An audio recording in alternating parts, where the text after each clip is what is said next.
But who's been in every Star Wars movie, or what has been in every Star Wars movie? C-3PO. We know 3PO is the only one who's been in every, well, the actor Anthony Daniels has been the only person to be in every Star Wars movie. Chewie. Nope, that was and it wouldn't be a stormtrooper because they haven't been in every single one. Chewie. I can just tell you. Chewie, you got caught in the hairball again. Yeah, I gave up. Is it one of the what's the Imperial? Nope. Right? No, but no, it's not. It's his voice as a lightsaber one. I give up. I couldn't tell you. The Force. Oh, Jesus Christ. I dig that. I called him out. I said, this is a joke. He's like, no, it isn't. Here we go. No, it's not a joke. Oh, This is going to be on the next one. That was a Bay Trip I almost tried to see movies that I wrote for either Glasgow or this when I was. That was the weekend of the years ago. That's cool. Hey, be there. How long is the outside?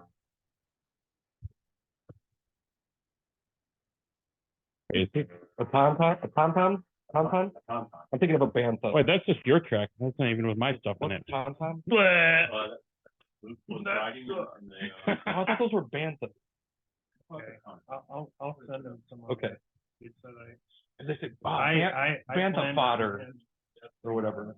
Okay, in the snow where he's got to put his or Han Solo's got to put him inside of it or whatever.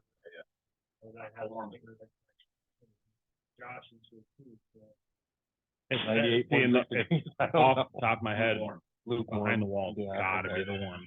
Yeah. Because that's the one that we wrote with a different mindset. Lukewarm. And it seems like it fit more into like what you're doing with Glassfield.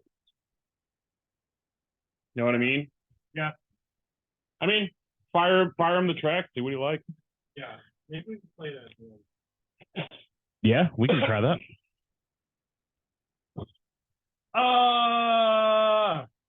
All right, so I'm gonna actually mute all.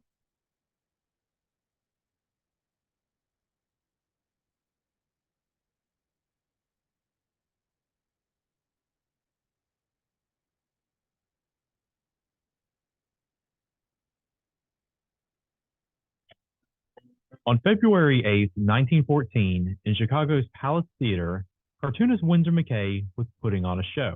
He stood before the crowd with a whip grasped in his hand. After giving a lecture on the making of animation, McCay stood to the right of a film screen and introduced The Only Dinosaur in Captivity. The film began, and the first thing the audience saw was a long-necked dinosaur poking her head out from a cave. McCay called for the dinosaur, named Gertie, to come forward. From there, McCay commanded Gertie to do a series of tricks, from raising her foot, bowing on command, and even dancing on her two hind legs. Gertie wasn't always obedient, however, at times ignoring her master's orders and doing things such as hurling a distracting mammoth into a nearby lake. But McCay was able to placate the dino by giving her treats, an illusion that he accomplished with a cardboard apple. For the film's finale, McCay would walk off stage and reappear in the film. Gertie would then use her mouth to lift her master up, place him on her back, and walk away as McCay bowed to an applauding audience. Already a household name thanks to his Little Nemo comic, Gertie the Dinosaur considerably elevated Winsor McCay's status as an artist. And while he couldn't take his show on the road thanks to restrictions placed on him by his employer, newspaper magnate William Randolph Hearst, McCay was able to arrange for a film version of the performance to play in theaters, allowing the feat of Gertie the Dinosaur to reach a larger audience than ever imagined.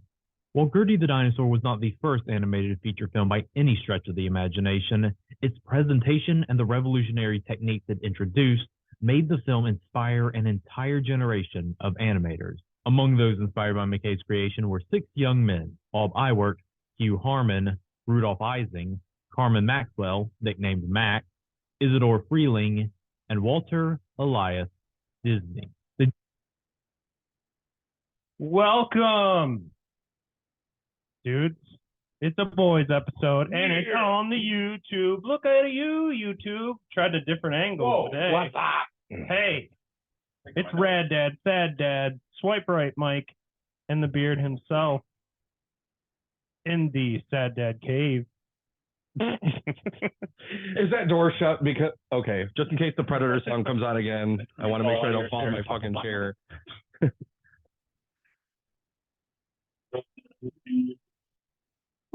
Hot. All right.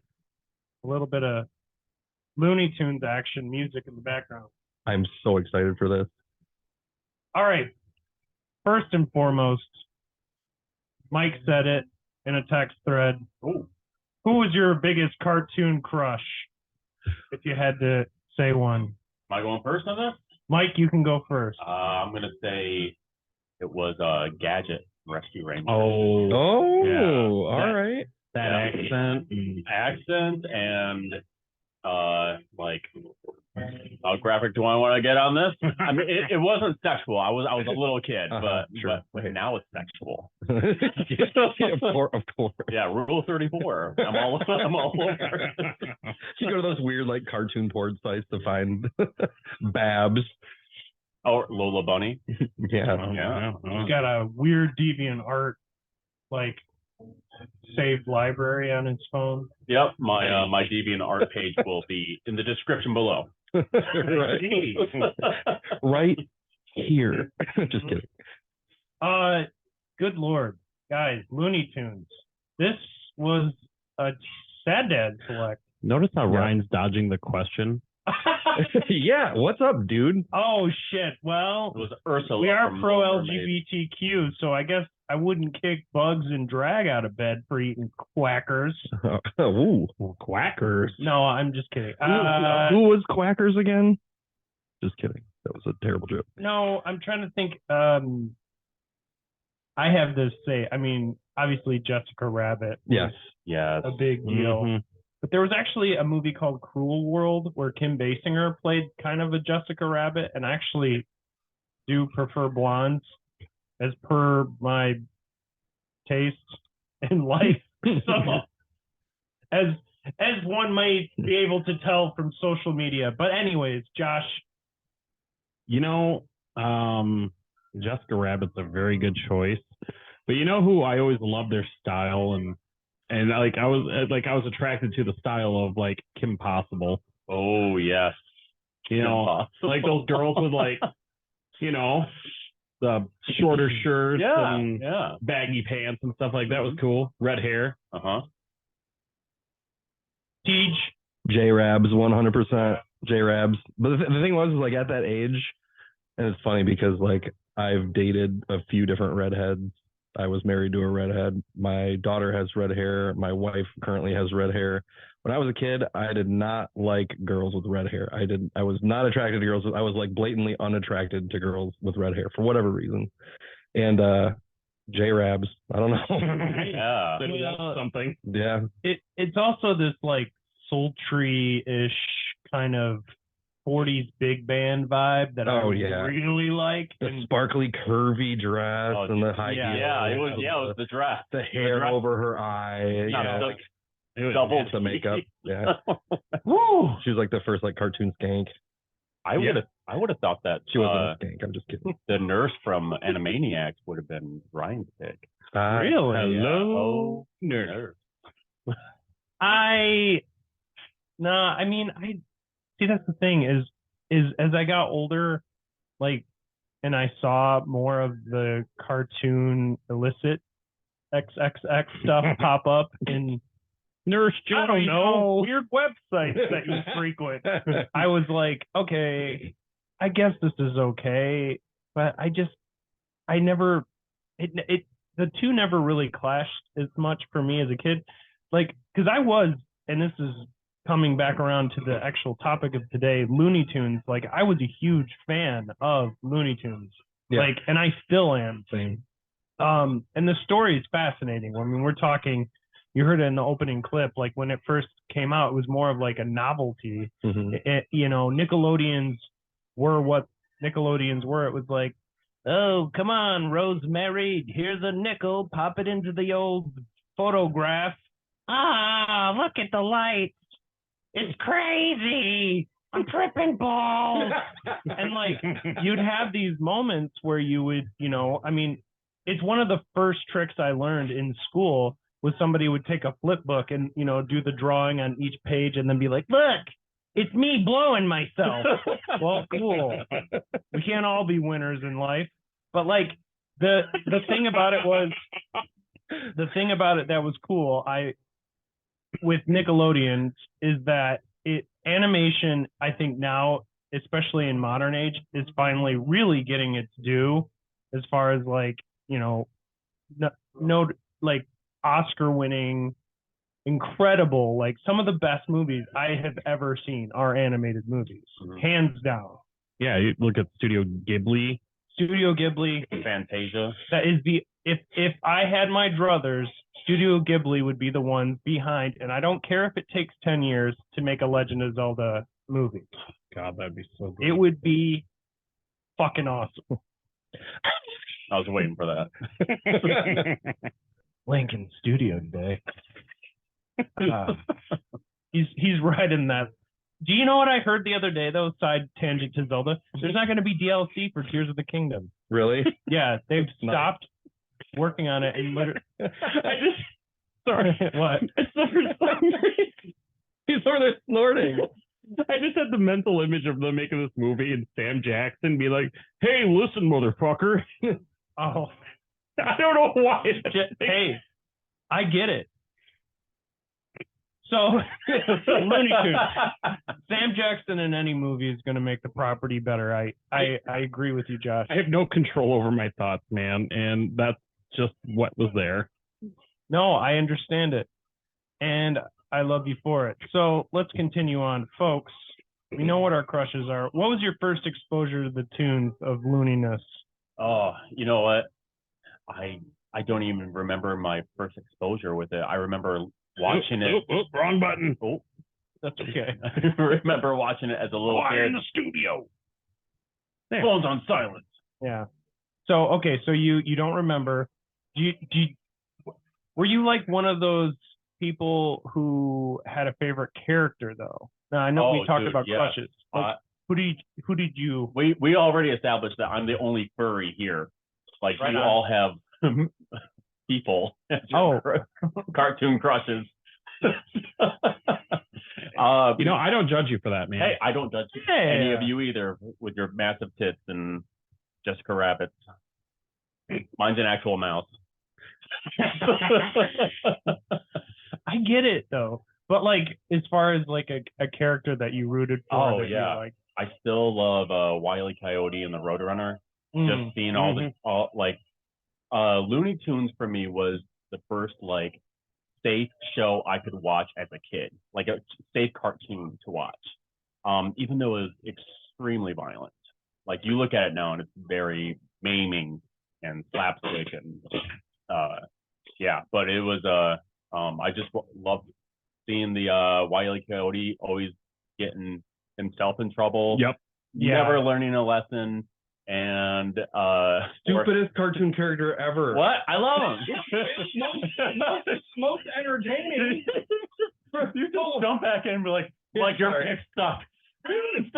Sorry, like one of my faves, but what an idiot! How many freaking times? Yeah, totally. Like, can't figure it out. I kind of loved he doesn't learn that the the Roadrunner was more of like a. It was more of like a. It wasn't. See, like I got annoyed quick with like the Sylvester and Tweety. Yeah. Because I'm like, Tweety, shut the fuck up. Yeah. Shut up. I get the gimmick. Little guy topples big oaf. I get it. It works way better with Foghorn Leghorn though. I agree. With the little chicken guy or whatever his name was. Chicken Little.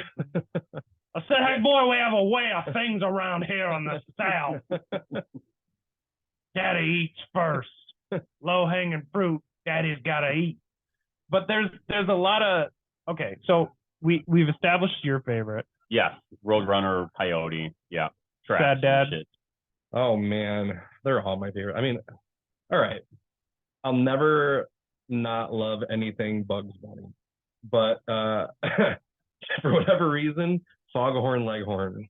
Yeah. Like the big frickin' chicken that like roided out chicken or a rooster or whatever that like anything that comes out of his mouth in our day and age, like like no wonder Looney Tunes is banned at this point.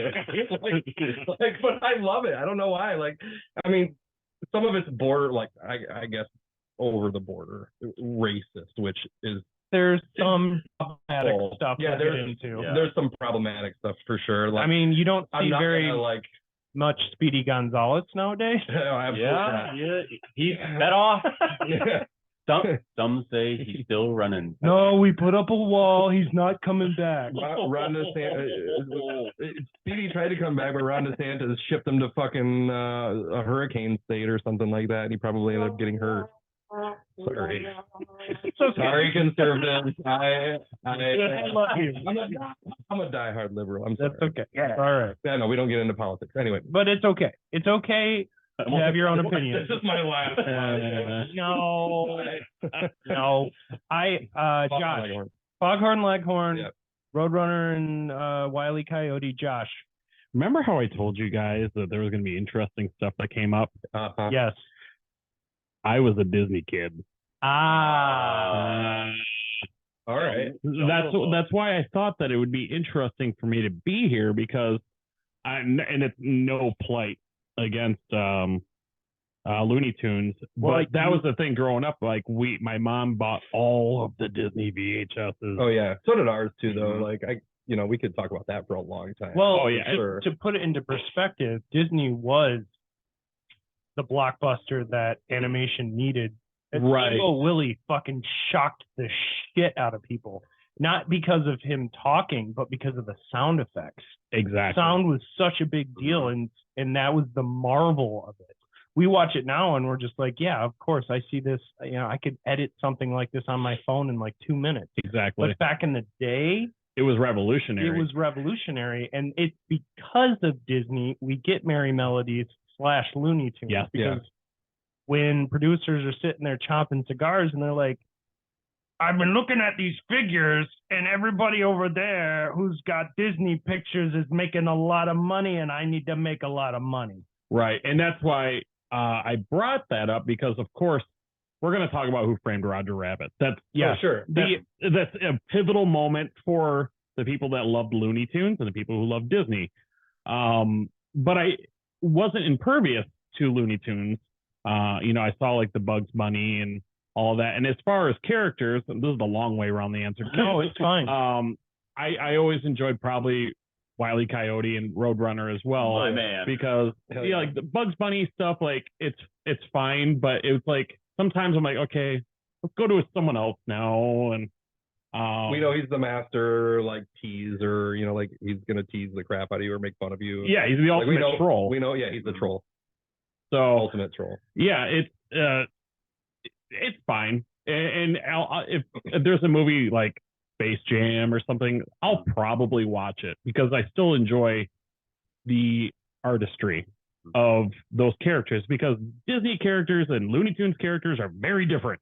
Yeah. There's a lot more violence in Looney Tunes. It's the Chaplin versus Buster Keaton kind of apex, where Buster Keaton is all about the jokes and the gags and the sights. Mm-hmm. Chaplin is the story. Right. And that's the difference between, in a broad stroke and a very broad generalization. I'm not saying this for everything, because there are Looney Tunes that won Academy Awards for shorts, and incredible like characterization.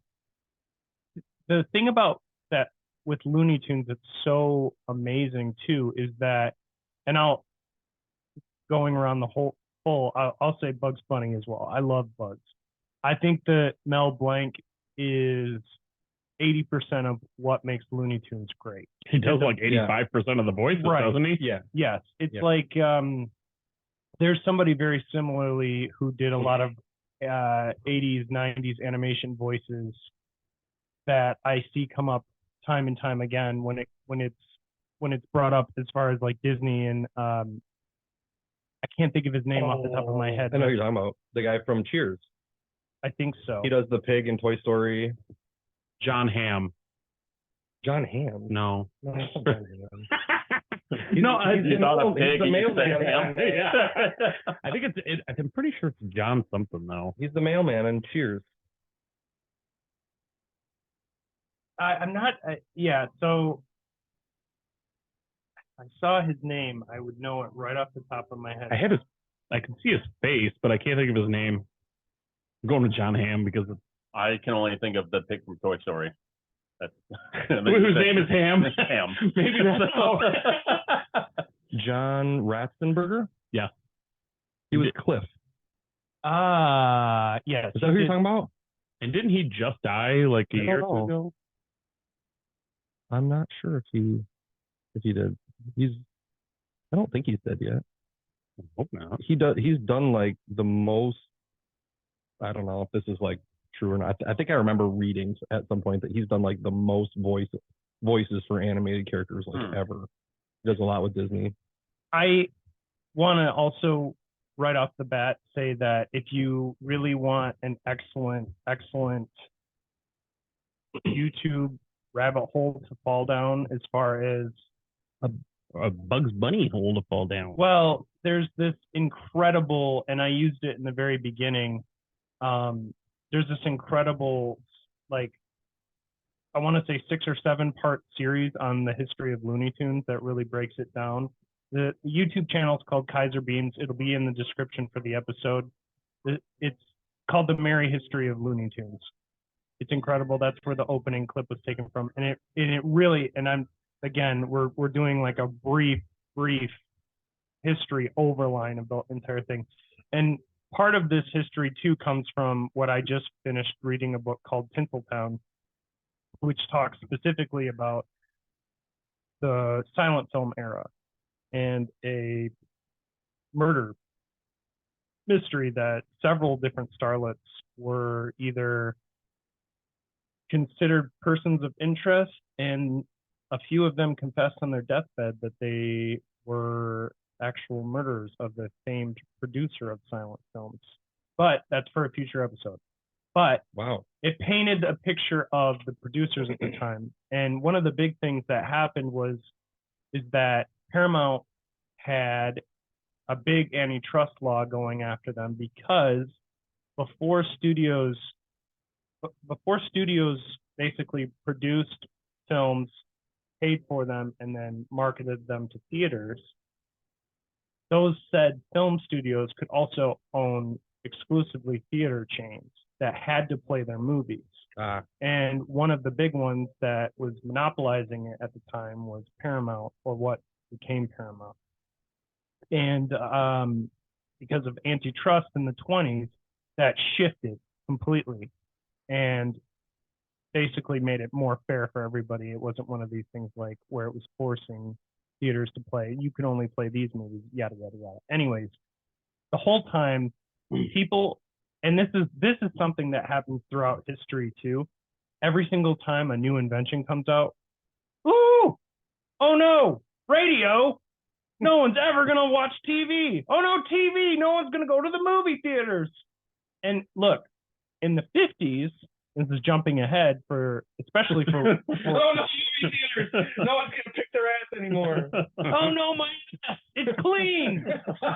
So in the 50s, specifically Warner Brothers lost a good 30% profits because of things like TV. Because of things like the McCarthy issues, which is where everyone's like, you're a commie, you're a commie. Hey, you looked a little too longingly at that poster of Cesar Chavez over there. You're a commie too. Like it, and it's a witch hunt, and it happens in every generation. History is full of repeating cycles of nonsense, folks, and that's why I do a history podcast. It's a witch hunt. Yeah, it always Nobody is. knows more of a witch hunt. There, I sprinkle fairy dust on it. That was a terrible It's a witch hunt. But anyway, yes. So we're going to get into it. Looney Tunes is an American animated comedy short film series created by John Schlesinger. This guy, he was an American film producer who founded Leon Schlesinger Productions, which later became the Warner Brothers Cartoon Studio during the golden age of American animation. The animators lived in a place called Termite Terrace. So dubbed because it was run down and there was termites everywhere. There was termite terrace? Termite Terrace. Terrace. Okay. Yeah. Across the street from Asbestos Avenue. So Looney Tunes and Merry Melodies were initially produced by Leon Schlesinger and animators Hugh Harman and Rudolph Ising from 1930 to 1933. Do you guys know who the first animated character for Looney Tunes was? Yes. I forgot his name, but he's black. Yes. Am I half true. right? Am I okay? Yep. I forgot his name. Once you say it, I'll remember it. His name was Bosco. Boom. Bosco, that's right. Yes. And Was he always on a tugboat?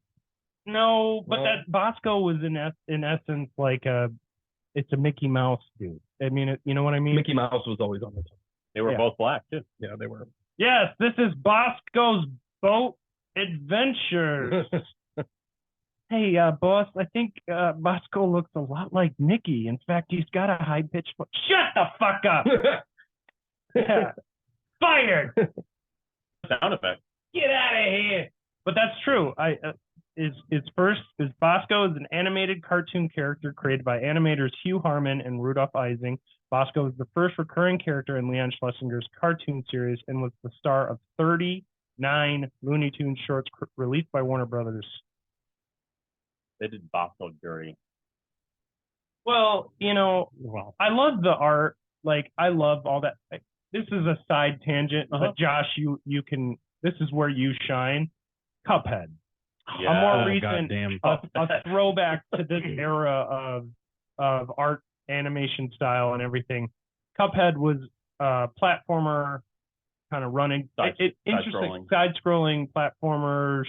It's kind of a shooter, the way you shoot at the little, but it's that same like Merry Melodies, old-timey 30s, 40s Betty art Boop, style. Everything's moving around. Yeah. Spaces. Which I'll get into that more. Yeah, everything's bouncing and growing and shrinking and just like waving. It's an acid But trip. You got and lots of bells and whistle sounds with crazy crazy audio. Yeah. That one will go forever. Sorry, I hit that name. That's all right. That's what was funny. They can laugh. The fuck up. All right. Cuphead. Cuphead was a very good game. Josh, you want to talk a little bit on that? I fucking love Cuphead. Okay. Oh my god. All right, everyone take a bait break. So Cuphead, it's a game that won a lot of people over because of the art style. It has a very old timey, 1930s, 40s, and it has the big band music.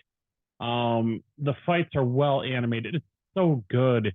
But the problem is a lot of people saw this aesthetic and they were like, I want to play this game, and not realizing that it is hard as balls. Nightmare. And that's the thing. It's like you go into it's basically boss rushes with a couple like run and gun levels. But to beat that game took me probably 6 months. And then to beat it again on the hardest difficulty. That is staggering for Josh. He's one of the best video game players I know, hands down. When he got Diablo, I'd already been playing for 30 hours at that point. And then like the next week I meet up with him on there. He beat it in 6 minutes. At that point, he's like, oh, where are you in the game? I beat it. Oh, shit. I'm like, yeah, I've already got like 39 hours in. He like his character like walked onto the map and like everything died. I'm like, what happened? Hi, Ryan. The pestilence. I'm the Beard's character in Diablo 4. I bring death, destruction. You should have seen my character in Diablo 3 then. Fuck. But yeah, Cuphead, it's a very difficult game, but that's the thing is it's no different than Dark Souls and stuff. But you just got to learn how to play it right. Or like Super Meat Boy, which is another one similar to where it's like it is hard, but that's because you got to learn how to play it right. Right. Because the thing is, Cuphead is very easy once you know what you're doing. Right. Like memorizing how like their movements that they might do right before they do an attack and going, okay, I got to do this, and this, and then I can do something. Once you know that, then it's not hard. True. But a lot of memorization probably. Yeah. Like, I mean, there were some of those fights that I probably did at least 100 times. So yeah, to beat it on the hardest difficulty took me over a year. Jeez. So what do you think the Looney Tunes name was inspired by? I'm gonna say it was inspired by the music, right? Well, Well, yeah. it was Somebody's Looney name, Tunes. wasn't it? Well, Walt Disney had silly symphonies. So Merry Melodies. Yes. Yeah. And in all the research I sought out, there really isn't a difference between, say, a Merry Melodies and a Looney Tune when you go that far back. It's really just production teams Okay. that I can tell. And also, It's almost like a different era of the same character. think about it like this. These production studios like Warner Brothers and the like, and Disney Studios and all that, when they named something off music, what else did those companies own? Music studios. Yeah. Yep. So what are they going to push in those? Well, this episode named She Wore a Purple Hat, the newest Benny Goodman hit of the century. It's like just a bunch of characters like, she wore a purple hat and maybe she'll go out with me. Oh, I lost my job. Great Depression. Fuck my life. Excuse me, Bosco. That was beautiful. We just needed someone to beatbox under it. Indeed. So the debuts of some crazy directors came out of Termite Terrace, though. We get Tex Avery, Fritz Freeling, Chuck Jones, Robert McKinson, and like I said with the Bugs Bunny, I gave him the introduction there. The Incredible, maybe the biggest star. He's like to me, he's like the George Lucas or the Hideo Kojima, yeah, of this Mel Blanc. What's crazy, and this is fascinating to me, is that most of the voices that were done for all the characters in those early Looney Tunes, they're just animators. They didn't want to pay for actors. Hey, nothing's changed then. Sonic, go left. I want a chili dog. Shit, we got to redo that. Our order came in from Jimmy John's. But yeah, no, it's like it was specifically animators. But when Melvin Jerome Blanc, born May 30th, 1908, who lived until 1989, so hit a good 81 years, he was a radio personality whose career spanned over 60 years. During the golden age of radio, he provided character voices and vocal sound effects for comedy radio programs, including those of Jack Benny, Abbott and Costello, Burns and Ellen, The Great Gildersleeve, Judy Canova, and his own short-lived sitcom. However, he became known worldwide for his work in the golden age of American animation as the voices of Bugs Bunny, Daffy Duck, Tweety, Sylvester, Yosemite Sam, Foghorn Leghorn, the Tasmanian Devil, and numerous other characters from the Looney Tunes and Merry Melodies theatrical cartoons. Gold star, 5 stars. He's got talent. A+. I mean, all of those voices are iconic. I wonder if he did Marvin the Martian. He's one of my favorites too. Oh yeah. He's great. But, and this is where we're going to start to segue up this history a bit now that we've kind of set the stage with the players. Do you guys know who the first big hit character was? Because Disney had those memorable characters with Mickey Mouse. But it's actually kind of interesting who the first Looney Tunes character was. It wasn't Bugs, because Bugs came later. Was it Skunk? Peppy? Yeah, we didn't even mention Peppy. Oh man, I'm trying to think here. Daffy Duck? Close. It's a duck. Is it Sylvester? It's a duck. Is it Sylvester? Sylvester's a cat. Yeah, I know, but is it Sylvester?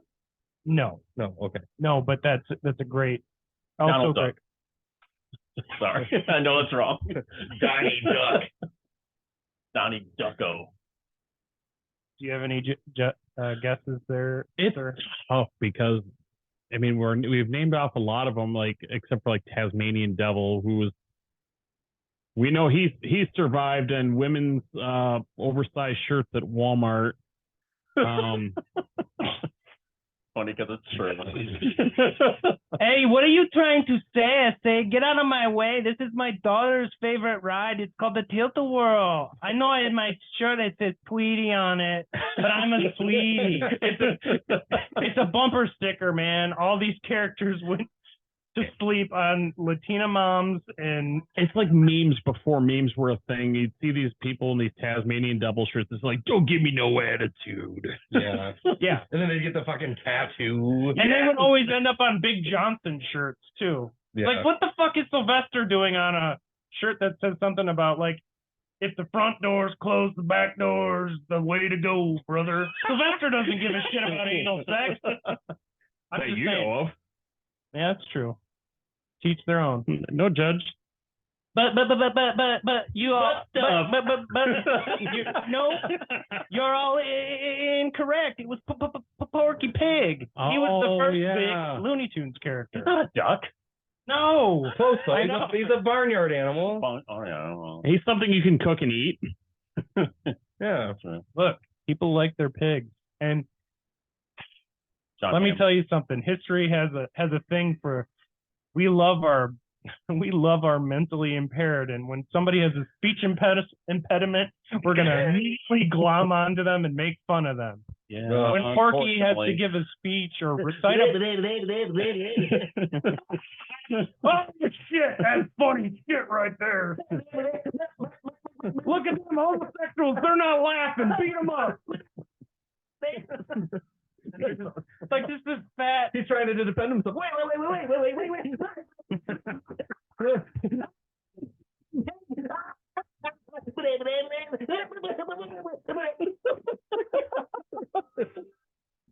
And they're just pissing their pants.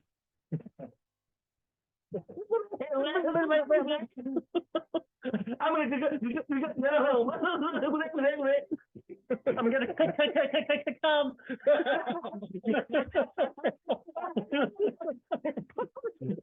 Just these two piggy hooves swinging in the rafters.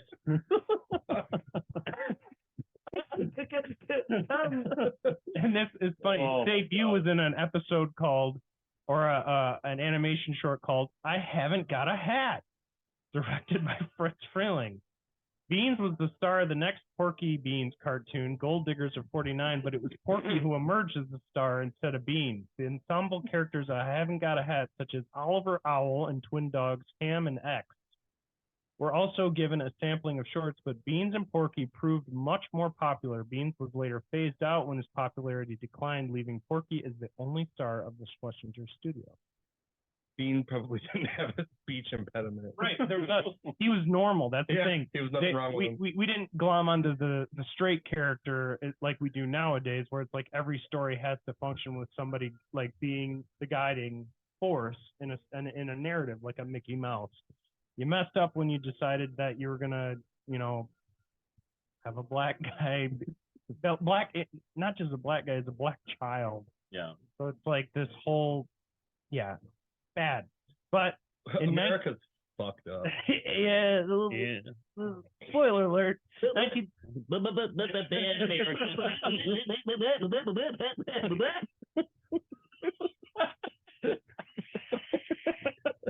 We want more. More popular Looney Tunes characters were created, most of which first appeared in Merry Melodies cartoons such as Pepe Le Pew, who debuted in 1945's Odorable Kitty. Odorable Kitty. Yeah, he got canceled, didn't he?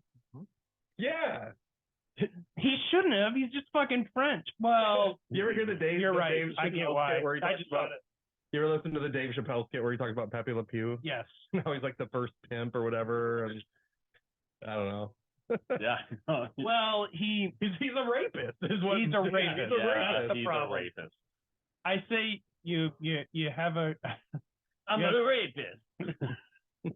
That wasn't French at all. I'm a rapist. I'm gonna go to rehab. Yeah, he's Italian.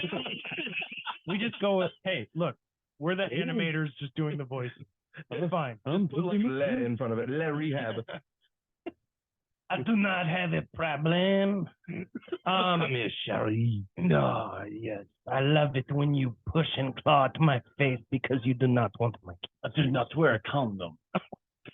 That sounds like a dirty uncle. Oh, She's like, you smell like shit. Get off of me. He's like, I would love a modern version of some of these cartoons. Pervert skunk. Pervert. Great ideas, Mary Mel. I love your ideas. You're going straight to the top.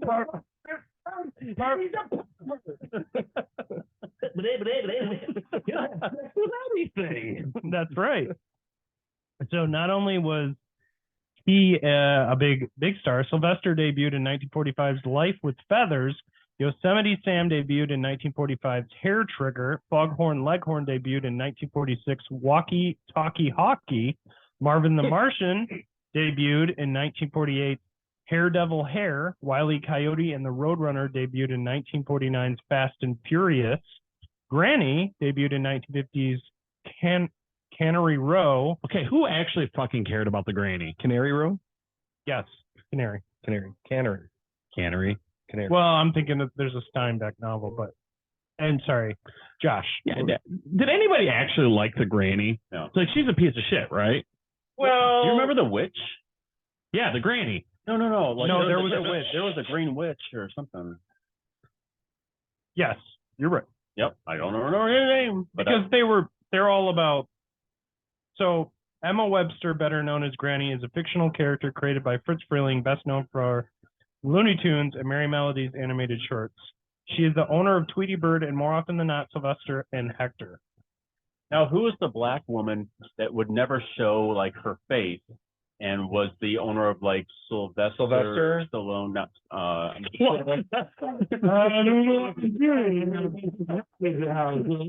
don't know how that crept out. Sorry. Fucking Tweety Bird. Boyd.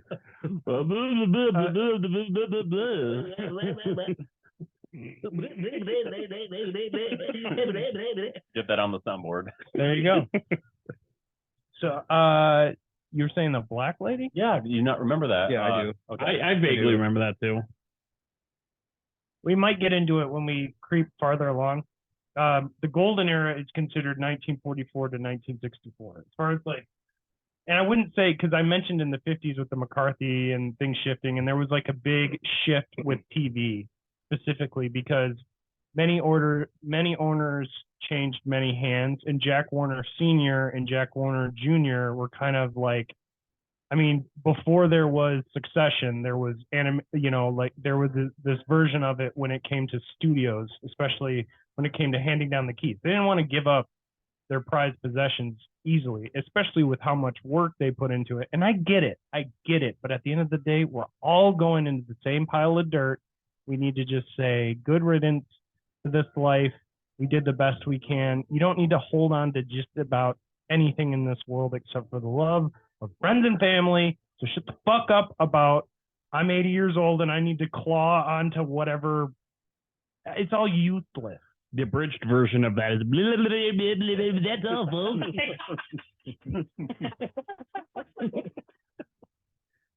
Well played. All right, so more popular Looney Tunes characters were created, most of which first appeared in Merry Melodies cartoons, such as so we went through that, the golden era, all those characters that I mentioned all came out during the era that was like, okay, this is quintessential. Mm-hmm. Now, as I said, with TV, there was this studio called like AAP who actually was on a buying frenzy. Initially, they bought all the like mid 40s back cartoons. Nothing with Bugs though. They wouldn't sell. Warner Brothers wouldn't give up Bugs because he was a cash cow for them. Mm-hmm. They went to, I want to say, Paramount and various different studios, and were on a spending frenzy for TV because they were like the first people to be like, I think we got something here, especially if we can get some sort of rights and then get syndication. I mean, these are classics. They tried to buy Tom and Jerry, Woody Woodpecker, all these things. Tom and Jerry with the black one. Yes. Okay. My bad. Yes. Okay. So there was a flip that happened here though. When AAP bought the rights from Warner Brothers, for, I think it was roughly 21 million in the 50s, which seems like chunk change. Like if somebody told me they got like even to this day when I hear like the billions that George Lucas made, I'm like, is that enough for Star Wars? I don't know how do you quantify that. To me, like certain things are priceless. Like the rights to like say some band like the Beatles or Nine Inch Nails or Dream Theater or whatever. Me. What do you love? Me. What do I love? Mike. What do I love? I know. How long have you known me? Gaze. Damn. Oh, you like a lot of stuff. Yeah, like Olympus, what? Name one thing. Linkin Park. Blind Guardian? Thank you. For the record, $21 million in the 1950s equal to $266 million now. So it's not a bad chunk, especially if they're going through losses.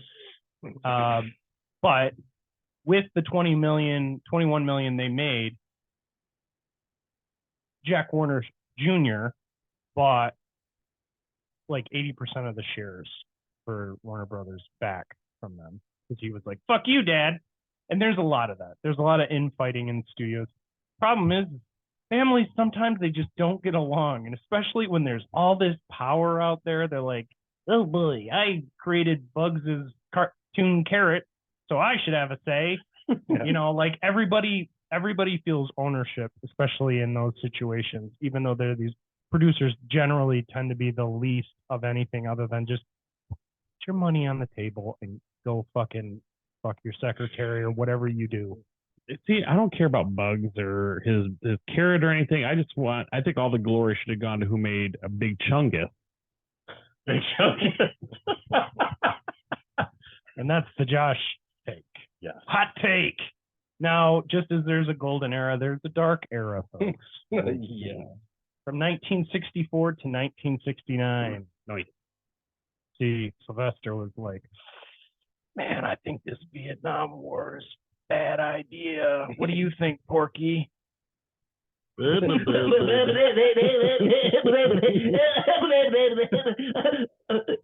right. During the mid-late 1960s, the shorts were produced by the Pathé Freleng Enterprises and Format Productions from 64 to 67 and Warner Brothers 7 Arts from 67 to 69. After Warner Brothers shut down their animation studio, which they did several times. The shorts from this era can be identified by their different title sequence, featuring stylized limited animation and graphics on a black background and a new arrangement by William Lava of The Merry-Go-Round Broke. The change in the introductory title cards was possibly to reflect the switch in the animation style of the shorts themselves. In 1967, Warner Brothers 7 Arts commissioned an animation studio in South Korea to redraw 79 black and white Looney Tunes produced from 1935 to 1943 in color to be syndicated to TV stations. The original Looney Tunes theatrical series ran from 1930's Sinking in the Bathtub to 1969's Engine Trouble by Robert McKinson. A Cool Cat cartoon called Stage Cat was planned about Cool Cat being in a stage production, but it was canceled when Warner Brothers 7 Arts shut down. Interesting. So, this definitely takes me. We've been talking. They're coming for you.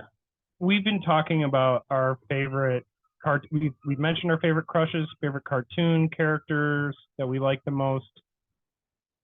I think truly though, this era going back, even some in the 60s, even the early 60s, I would say, in the golden era is iconic though. Like, I don't know if any of you guys have watched them recently. Like, I watched a couple just before this.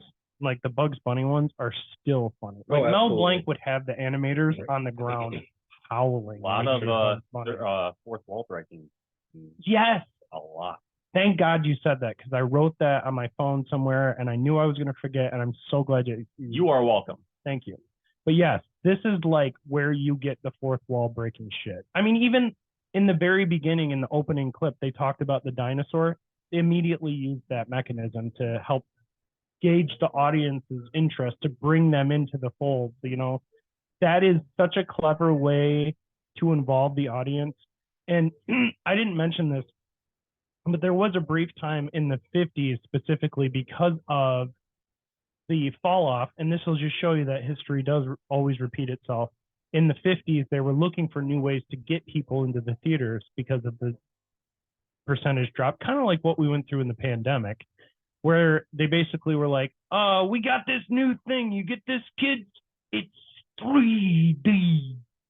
And well, the Looney Tunes shorts that they showed at the time, the only thing that was 3D was the WB that came out in the beginning. They didn't have the fucking know-how to pull that off. It'd be like, hello, welcome to 1915. This is our virtual reality. And it's just looking out a window or whatever. It's like, and someone just running up with a poster board.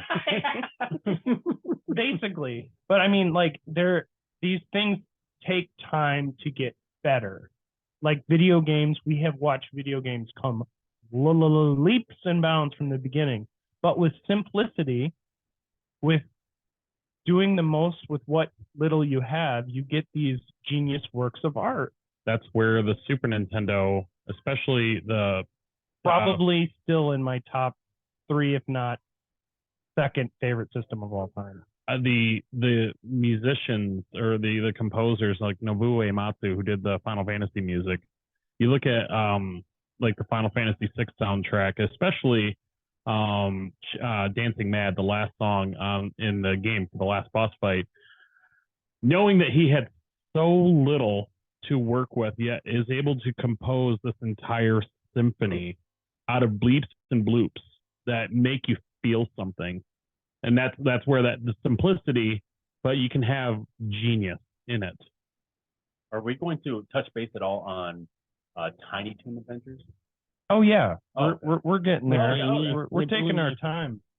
But I just wanted to make sure that everybody got a chance to kind of, bring it up. I mean, in syndication, these things ran and they could make just epic. Like, I remember as a kid just plopping down in front of like Nickelodeon specifically being owned by Warner Brothers, which is what is always fascinating to me, because when Nickelodeon first came out, it was like Pinwheel, or Weird Canadian Reading Show, or DC, who was acquired very early on by Warner Brothers. There was a show that was just people reading comics, like literally reading DC comics. Granted, they would try to spice it up, like, do a voice for the Flash or the whatever the Batman character was, or whatever the situation was, try to spice it up. But initially, you would have thought like this would have been such a thing, but the rights for the animation was moving around so many times and had so many different hands in the pile. But like, I do remember specifically watching a marathon of like Looney Tunes as a kid and just laughing, and my dad even laughing. Like, it still made him laugh, and he himself specifically, like you mentioned, said that he was a huge fan of Foghorn Leghorn. Do you want to pause for a second? No, it's fine. Okay. Sorry, so my daughter's calling. It's all good. So the merry-go-round broke down is the song that plays, the iconic song that plays. Is a song written in 1937 by Cliff Friend and Dave Franklin and published by Harms Inc., New York. It is best known as the theme tune for the Looney Tunes cartoon series and Merry Melodies, reissued cartoon series produced by Warner Brothers Cartoon News from 1937 to 1969. But that, I mean, you know that opening like completely. Let me see if I can play it here.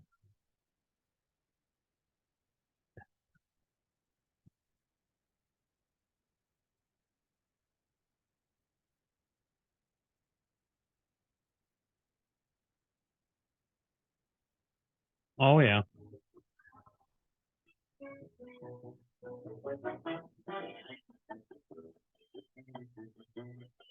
I mean, it's just like Danny Elfman before Danny Elfman. Like, it's way more like pop and like marching band, but it's fun, Yeah. It brings something up for especially guys our age, and I mean, obviously even people that are older. Like, there's a certain amount of warmth you get from this, like the nostalgia of hearing something simple. True. Yeah. True. I agree. Sorry. So from 1970 to 1999, syndication and return to television and film. This is an interesting time. Did it kind of bop out for you guys too? Just Yeah. on one side of mine. Yeah, same. Yeah, I have the same thing that just happened. I wonder what that was. Technical. Technical difficulties, and baby, does this help when I pull it out? Yep. Yeah, help. There it goes. There you go. Josh, you still good? I've been good this whole time. So special. So anyway, the Looney Tunes series popularity was further strengthened when it began airing on network and syndicated television in the 50s under various titles and formats. Looney Tunes shorts were broadcast with edits to remove scenes of violence, particularly suicidal gags and scenes of characters performing self-fellatio. Just kidding. Dangerous stunts that impressionable viewers could Was that easily Pepe? Let me grab my phone. What episode is that? What episode is that? That was Pepe Le Pew, and there was no cats around. Oh, I had to self-pleasure myself. The 69. Oh, no, yes. Well, that's good. That's disgusting. You know, he's like doing the. How about that's all, folks. His cum drips out. Oh, Tastes like bacon. Anyway, How do you recover? production of theatrical animation showed 69 to 79. New shorts were made to introduce Looney Tunes to a new generation of audiences. New shorts have been produced and released sporadically for theaters since then, though usually as promotional tie-ins with various family movies produced by Warner Brothers. While many have been released in limited releases theatrically for Academy Awards consideration, only a few have gained theatrical releases with movies. In the 70s through the early 1990s, several feature film compilations and television specials were produced, mostly centering on Bugs Bunny and or Daffy Duck with a mixture of new and old footage. These releases included the Bugs Bunny Road Runner movie from 1979, the Looney Bugs Bunny movie from 1981, Bugs Bunny's third movie, 1001 Rabbit Tales from 1982, Daffy Duck's Fantastic Island from 1983, and Daffy Duck's Quackbusters from 1988. And I think I saw the Quackbusters movie. I think the only movie I saw was Space Jam. Was that okay? In 1976, the Looney Tunes characters made their way into the amusement business, which is also one of the earliest times that because the only amusement park my dad ever took me to was the Six Flags near Chicago. Great Lakes, I think it is, or Great. You didn't go to Michigan's Adventure? Oh no, I did. I'm sorry, but like like between Cedar Point but I did go to Cedar Point. We just went to Six Flags a lot. That's all. Plus, they did the haunted like amusement park thing, and my dad got me wise to that real early when they started doing that, which was totally a great gimmick for them to get people to want to come back. Because Josh, just so you know, that's the first time I saw somebody in a full-on like working predator suit, which is what a gimp runs from. You know what I saw yesterday at the store? This is been blowing up. He's got a huge hole in his chest cavity. Like, Lieutenant Diane, come back. It's a mixture of Predator and Porky Pig, you know. It's just, my chest. I was at the store yesterday, and this is a major side tangent, but I saw something I almost bought and maybe would have given you, but probably not. Okay. I found a legit Michael Myers mask. Wow. Like, you need to go back and get that. I know, I saw it. I'm like this. It does not look flimsy or like bad looking at all. It looks totally legit. It's like $40. I was like, I kind of want this.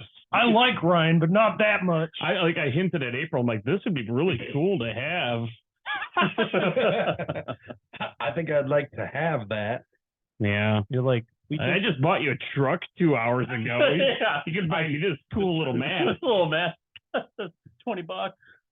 So in 1988, several Looney Tunes characters appeared in cameo roles in Disney films.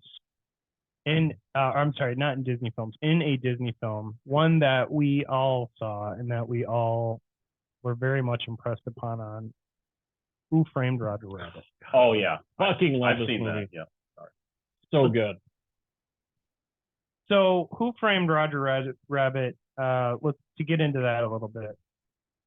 Is a 1988 American fantasy comedy film directed by Robert Zemeckis, aka the guy that made Back to the Future, from a screenplay written by Jeffrey Price and Peter S. Seaman. It is loosely based on the 1981 novel Who Censored Roger Rabbit by Gary K. Wolfe. The film stars Bob Hoskins, Christopher Lloyd, Stubby K, and Joanna Cassidy with the voices of Charles Fleischer and Kathleen Turner. Combining live action and animation, the film is set in an alternate history of Hollywood in 1947, where humans and cartoon characters, referred to as toons, coexist basically in like Toontown. Or Toontown is the town that they're from, and then I don't know, whatever. They cohabitate in a weird mishmash. Okay, Josh, go. I'm enjoying this. You keep going, buddy. You said Kathleen Turner, and it took me back to Adam Sandler. All right, cool, man. Do you remember that? The goat from that comedy album. No, but it's from the first Adam Sandler. They're all gonna laugh at you. Yeah, it's something, yeah. Those were good albums. Yeah. Future episode Adam Sandler. That's yeah. The one that's most popular in our house is the Everlasting P. Yeah. Oh yeah. Yeah. Oh, next up, Coopersville. Remember that? Oh man. Oh man. Oh. Oh my God. I'll be on. Here we go. That must make us his half. That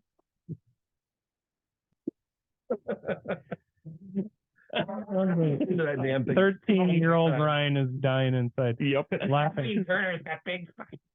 So as I said, they're toons, so they coexist in this world. Its plot follows Eddie Valiant, a private investigator with a prejudice against toons, who must help exonerate Roger Rabbit, a toon framed for murder. Mm-hmm. Marvin Acme. So Eddie Valiant, I think, is it a spoiler? Just no, I don't even want to say it. For a movie that's almost 40, or it is almost 40 years old. Well, I mean, I'm saying this, that I think his partner was killed by a toon. Yeah. I get sidetracked as soon as Jessica Rabbit walks on the screen. Yeah. When I killed your brother, he was Now, this movie had one major effect on me. The sequence. It had two major effects on me. That's true. The boobies, and then when Christopher Lloyd's evil character gets squished and melts, scared the shit out of me as a kid. It scared the shit out of me when they were like, they would punish toons. I didn't like toons. Yeah, that freaked me out. Like, what are you doing? the cute little shoes? Yeah. They jump them in the ass or whatever. And piffling and I just felt like my childhood innocence fucking evaporate out of my body.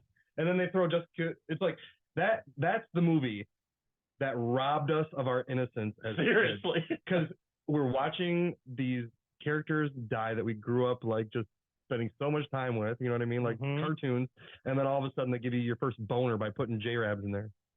Well, not only that, but you got to combine that with the movies that are about to come out. You've already got Back to the Future, so your innocence is still good. Then you get this, and you're kind of flip flopping. What? I'm scared, but I'm horny. And then in 1989, you got Total Recall. No, Batman. That's a thing. You've got Batman, which was huge for me. Yeah, me too. Batman introduced me to like every one of my favorite actors, almost like the two of them, Jack Nicholson and Michael Keaton. And then the hottest chick to me was Kim Basinger. And then right after that in 1990, you get Edward Scissorhands. Oh, and you get this fucking like masterpiece fairy tale with this Danny Elfman. Yeah. Like everything about my personality was formed in like those four years. And Total Recall comes out in 1990. Yeah. So you're telling me that the classic 1991 X-Men did nothing for you? You The cartoon? yeah. Yes, Oh, the it did a cartoon lot did. for me. Oh yeah, dude, Rogue. I had a crush on her big time. Oh Rogue. yeah. Dude, I was Oh, that first in accent. line when the live action hair. movie came out. Yeah. Hey, future episode X-Men. Oh Jesus. X-Men was my first favorite comic. Like, I had Gambit. Gambit I was obsessed Gambit with single issues I bought all the time, and I was so mad he wasn't in the movie. Do you remember Ryan McKellar from high school? That name sounds really He familiar. was in my grade. When we were kids, we used to play like in his yard and pretend we were X-Men characters. Was He was- I was always Gambit and he was Wolverine. Hell yeah. Fucking awesome. Did you like pretend throw cards all the time? No, I threw rocks at him. he had little sticks where he's like, shink, shink. I can't find my deck. Suck on this, mon ami. It's charged. Yeah, I love Gambit.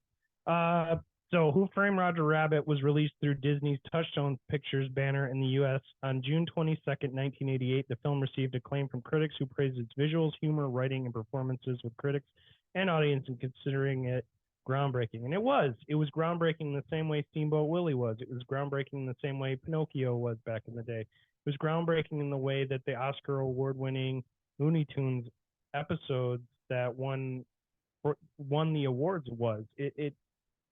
Every generation has this step up.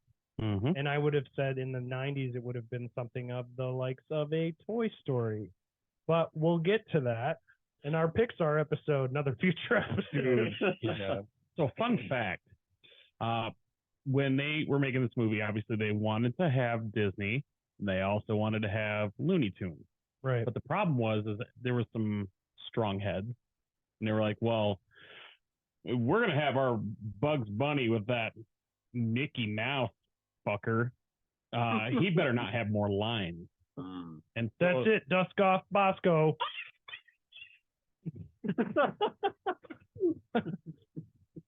Every Well, I don't know whose voice that was. right now, before I'm scene.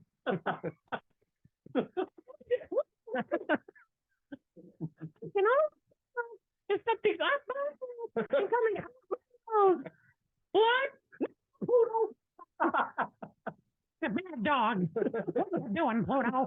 Yeah. Ah, damn. Now we thought that was good, Josh. and that's Really? yeah, I had to learn the mouse voice for my son. But anyways, so the thing is with the movie, they had to make it so that each character had the exact amount of words or the amount of syllables. They made sure that they went through with a fine-tooth comb to make sure that they were on the same amount of screen time. No words were said more than the other. It was ridiculous, but that was the only way they can get it. So they had that one scene where they could be together. That's some bullshit. Yeah. Paramount owned Nickelodeon aired all the unaired cartoons in a show called Looney Tunes on Nickelodeon between 1988 and 1999, and that's what I would have watched my fair share of Looney Tunes on. In January 1999, it was reported that the cartoons shown on Nickelodeon would move to Cartoon Network in the fall of that year. To date, Looney Tunes on Nickelodeon is the longest airing animated series on a network that was not a Nicktoon. Oh, wow. In 1996, Space Jam, a live-action animated film, was released to theaters starring Bugs Bunny and basketball player Michael Jordan. You know, the idea of this screams 80s to me. Just Coke binge producers and directors like, what the fuck are we going to do? We need money. No! Somebody's going to find the body. Well, and the audacity of having a baseball playing Michael Jordan. Mm-hmm. Yeah. You know, to come back to like, oh, we're gonna do this basketball movie, but we know you're playing the old baseball game, and I mean, and they also got it was Charles Barkley was in that, Yeah, Larry there's Bird. Cameos. I mean, you have They even made kind of fun of Michael Jordan's baseball playing. Yeah, because he wasn't doing great. He wasn't doing great, and they were like, "This is why you need to come back." Put down the bat and pick up a basketball, fucker. Just saying.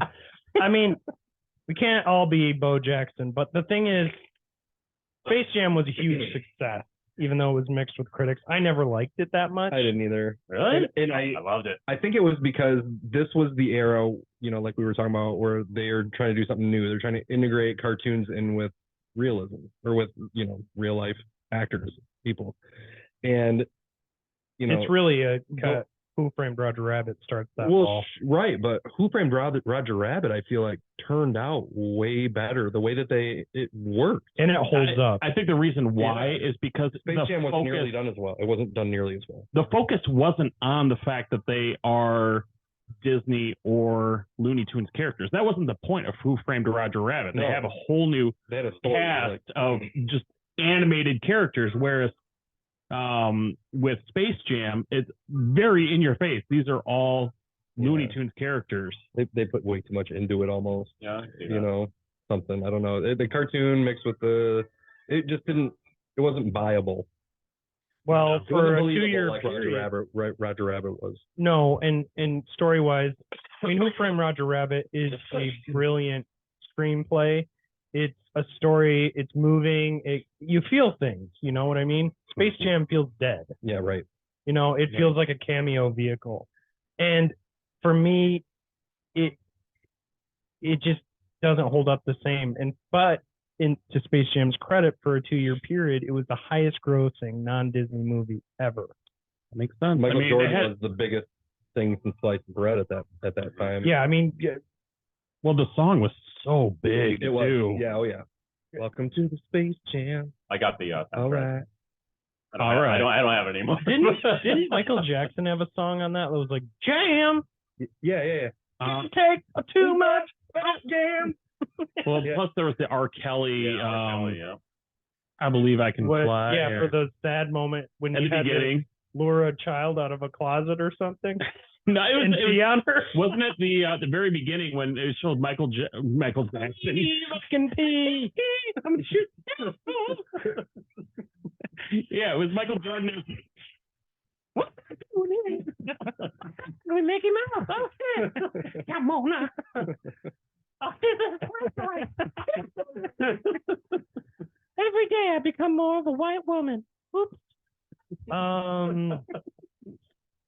Man. The film also introduced the character Lola Bunny. Yeah.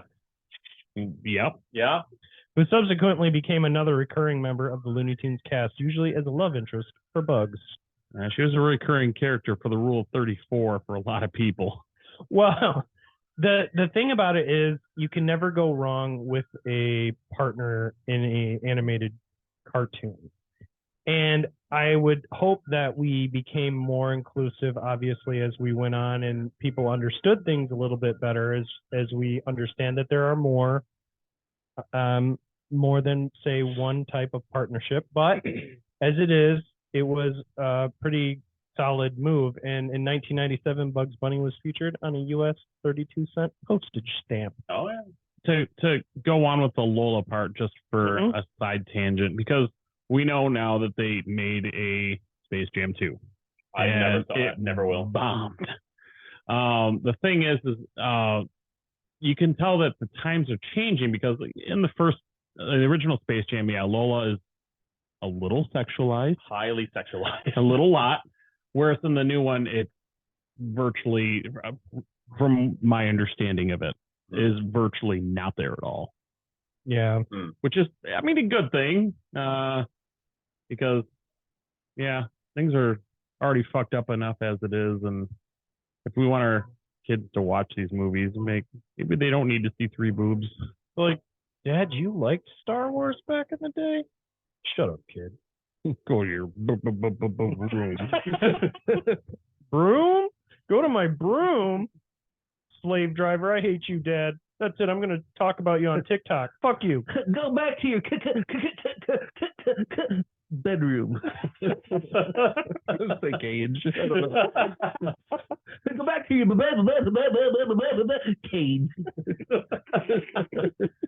They always do that. They always like. Yeah. Well, I mentioned that Leon Schlesinger or whatever was the name of the guy that was the producer back in the day when Porky was the big hit he was. And there was this really funny clip I saw in a doc where he was introducing him. He was like, "Hello, Mr.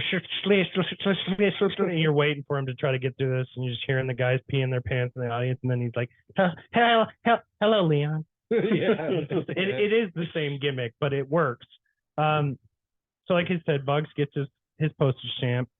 The Looney Tunes also achieved success in the area of television during this era in the 90s, with appearance in several originally produced series, including Tasmania. Come to Tasmania. I remember that show from 1991, starring Taz, and the Sylvester and Tweety Mysteries in 1995, starring Sylvester, Tweety, and Granny. Not great. Stupid. Yeah. There were some slam dunks though in the animation department. I mean, I could talk all day about I loved Tailspin. I loved Animaniacs was a lot of fun too. And that was a Warner Brothers. Yes, Tiny Toons, which we're in the era of for sure. Start introducing female leads. Like there were none with Looney Tunes. Right. And it was nice. Now you have Lola and you got Babs. You have Babs and you have I'm trying to think of Dot from Animaniacs. Yes, Dot's great. So you have this, like I said, the Tiny Toon Adventures, with the 1990 spin-off series Tiny Toon Adventures from executive producer Steven Spielberg, where they played teachers and mentors to a younger generation of cartoon characters, Plucky Duck, Hampton J. Pig, Babs, and Buster Bunny, plus occasional cameos in the later Warner Brothers shows such as Animaniacs, also from Spielberg, and Hysteria. Did you guys ever hear of Hysteria? The Muse record? I was going to say Muse. Is an American animated series created by Tom Ruegger and produced by Warner Brothers Animation. Unlike other animated series produced by Warner Brothers in the 1990s, Hysteria was an explicitly educational program. Oh, I don't want created to meet FCC requirements. Yeah, I mean, come on, get back to the funny. And I always say, to me, laughter is legitimate medicine. A lot of medicine is and can be phony baloney because most people don't know what's wrong with them. They're just like, I think I'm on fire, and you're like, no. Cool analogy, man. That was nice. I connected to that one pretty good. I think I'm on fire. You got the clap. Or maybe just a Q-Imodium-36 explosive space modulator. Ooh. We should do an album at some point that's all from the perspective of different Looney Tunes characters. Yeah. No. So Blow up the earth. yes. I get to be Marvin the Martian. Hell yeah. In 1979, Bugs Bunny's Christmas Carol premiered after The Chocolate Chase. Oh yeah, The Chocolate Chase. Chocolate Chase. The Chocolate Chase. Do you want me to explain Anal? what The Chocolate Chase is? Is that an euphemism for anal? No, Yeah, it's just edited for NBC TV special. Oh, I like your version better. But it was like an Easter thing. that was the unedited version. So like they'd have those things though. I mean, like the Halloween specials. I mean, they're gonna capitalize on every single thing, just like holiday Hallmark cards do. Sure. Like, you mean to tell me you forgot about Uncle Appreciation Day? Yeah, where are my appreciation cards for my 6 nieces and nephews? You know, son, I got a disability. It's called every single time I sit down at my palace throne and start to do my own paperwork, I lose feeling in my legs. Call it cramped leg poop syndrome, CPLC. Don't even think about that. That's what I got. I'm just saying, everybody has something. And I don't know where I was going with that, but continue. Uncle Holiday. I'm on it. I'm on it. You a cause this year? It's not Drunkle Holiday. Sounds like a creepy holiday. Uncle Holiday. Holiday. It's an uncle. Holiday. Uncle Holiday. They like to take a bus called the Dribble to and from where they're going. Just saying. It's a drunk bus. Yeah, I got you. Yeah, they lost their license. Because they lost it. Yeah. Damn. These jokes are old. 2000 to 2014 network exploration. In March 2000, it was revealed that the entire Looney Tunes and Merry Melodies library would be exclusive to Cartoon Network. Starting fall of that year, Looney Tunes shorts were still airing on Disney's ABC as part of the Bugs Bunny and Tweety show. At the time, and the decision led to the show's cancellation. The decision would remain in effect for over 20 years until MeTV, interesting, began airing the classic Warner Brothers cartoons along with MGM and Paramount libraries. Now, 20 years later puts it in, you know, a little closer to modern day here, and I can see, especially with streaming services, how things have literally floundered every other day. I saw 3 different TVs with 3 different apps that were the same, and they all had different names on them. HBO Go, then HBO Max, and then Max on another TV. Yeah. Yeah.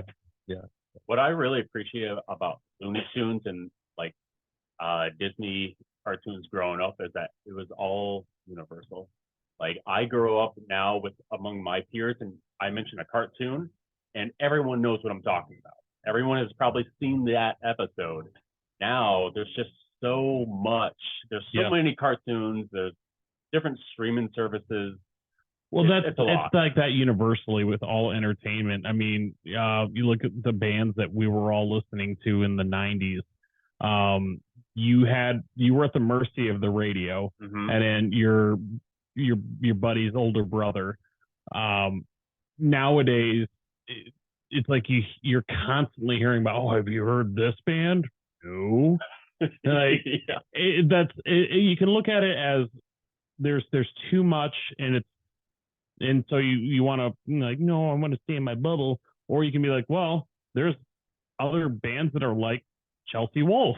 Yeah. Sweet. I love that style. I'm going to dive into it because there is a lot more out there than you think. It's the same with movies. I mean, yes, there is a certain amount of love that we can, you know, be like, oh yeah, Disney, did you watch The Little Mermaid? Well, of course, everybody that our age has probably seen it. And so it's fun to riff on that. Or, you know, you talk about comedy movies. I'm sure every one of us has seen Spaceballs. I'm sure every one of us has seen Monty Python and the Holy Grail. Many times. But if you were to be like, hey, did you see this modern comedy? You'd be like, they have another movie? Right. Monty Python and the Flying Circus? Huh? What's that? I mean, it's crazy how much things, I feel like in this, especially the effect that something like, say, Who Framed Roger Rabbit has transferred over to things across the board, because Disney saw the writing on the wall, and you have things like Kingdom Hearts. Josh, talk about. So I got to ask you guys. Okay, so Kingdom Hearts. God, I fucking love these games. And I'm gonna say now, I'm gonna declare now that we are gonna be doing a Disney episode at some point, of course, because that is my bread and butter. Old Shane Smalkin loving the Nazis, Walter Esner Disney. When we were doing conspiracy therapy, April and I headed up the Disney episode for that, for all the conspiracies surrounding the park. But Kingdom Hearts was Disney and Square Enix coming together and saying, we have this idea of, we want to combine Disney animation and Disney characters and all these, you know, different worlds with your RPGs and Final Fantasy characters and like the RPG elements. And the kids seem to like these Final Fantasy characters. Yeah, well, that's the beauty How of do it. we get Mickey in? Hey, fucking put Bugs Bunny in that shit. Well, give Daffy some Airwalk shoes and a wallet chain. But then have him swing a fucking sword. Yeah, why not? Well, the most ballsy thing about $1 billion deal. Yeah. Oh man. The ballsy thing about the first Kingdom Hearts game, though, is we're told, and I was the demographic. You know, I was like 16 when the first one came out. Is Disney meets Final Fantasy. Okay. Mickey Mouse doesn't appear in the game until literally the end, and it's just a shadow figure. You know, but you have Donald and Goofy the whole game. You want to pay for me? I shit platinum, motherfucker. You get your money.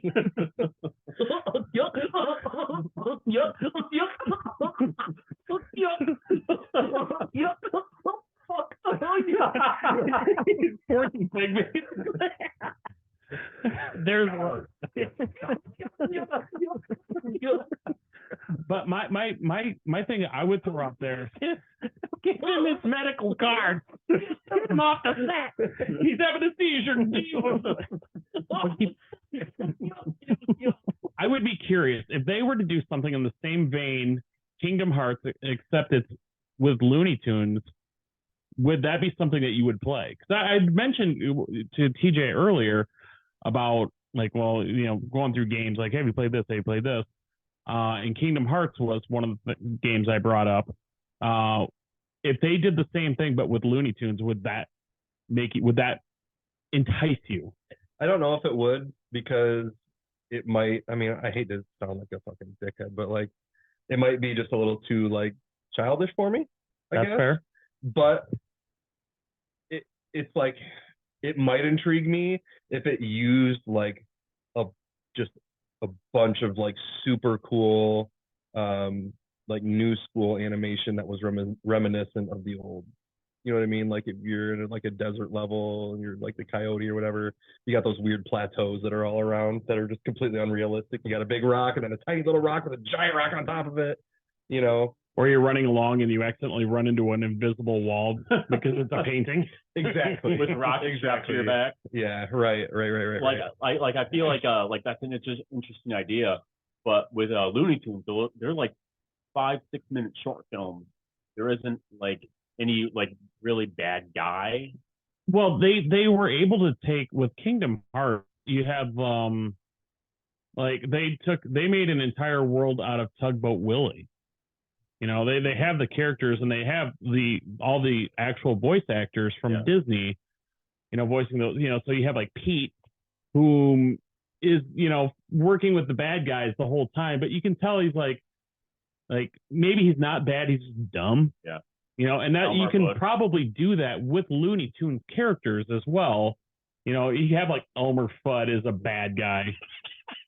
Yosemite Sam. Yeah. Yeah. Maybe even like Foghorn Leghorn, or like the Coyote. Yeah. for sure. Something like that. I think The Giant. Yeah. Hey, George. I will hug you and kiss you and call you George.